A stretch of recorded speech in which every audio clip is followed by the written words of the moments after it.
জনগণের প্রত্যাশা ছিল, কারণ আমাদের দেশে আমি বলি একটু বিগত সময়ে যে স্বৈরাচার প্রতিষ্ঠিত হয়েছিল তো সকলে আমরা একমত, এবং স্বৈরাচারের দ্বারা নির্যাতিত হয়েছি আমরা সকলেই। বিএনপি, জামাত, তখন তো এনসিপি ছিল না, অন্যান্য যারা সাধারণ মানুষ যারা একটু এই আন্দোলনের সঙ্গে ভিন্ন মতের বা স্বাধীন মতামত প্রকাশ করত, সকলে। ইভেন আমরা জানি একজন সাংবাদিক একটা কার্টুন আঁকার কারণে তাকে মোশতাক না কি নাম, সেই ভাইকে কারাগারে জীবন দিতে হয়েছে। তো এরকম একটা ফেসিবাদী শাসনের সৃষ্টি হয়েছিল আমরা মনে করি, এবং অনেকেই মনে করে, বিশেষজ্ঞরাও মনে করে। এটা বিএনপিও এটাতে দ্বিমত পোষণ আগে কখনো করে নাই, কারণ করলে তো তারা একত্রিশ ধারার মধ্যে এটা রাখতো না। সেটা হলো যে সংবিধান সংস্কার করতে হবে। সংবিধান সংস্কারের মধ্যে যে সাংবিধানিক সংস্থাগুলো আছে সেগুলো গঠন প্রক্রিয়া নিয়ে ভিন্ন মত আছে। মত যেটাই হোক, এটা সংস্কার করতে হবে।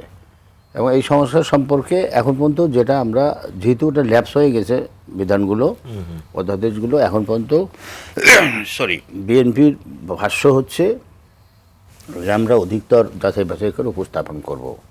এখন দেশবাসীকে অপেক্ষা করতে হবে বিএনপি কখন উপস্থাপন করে, কিভাবে উপস্থাপন করে, কিভাবে সংস্কার হয়।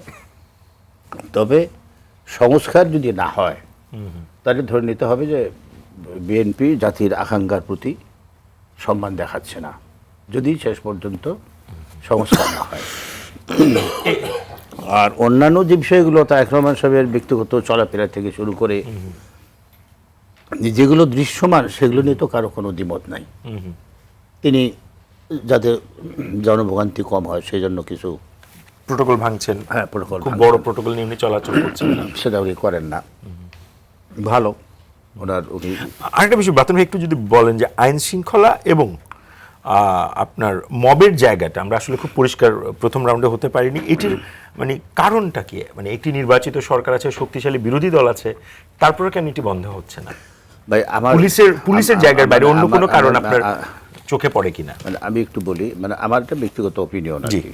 সেটা হচ্ছে যে ওই যে আমি বললাম যে পুলিশের যে এটি একটি কারণ, যে বিষয়টা ওটি কিন্তু একটা বড় কারণ। পুলিশ, আজকেও আমি একখানে গিয়েছিলাম, আজকে আমি ওই কালচি বস্তিতে গিয়েছিলাম, যেখানে আগুনের, সেখানে যাই দেখলাম পুলিশ বসে আছে। পুলিশ বসে আছে জাস্ট একের এতিমের মতো।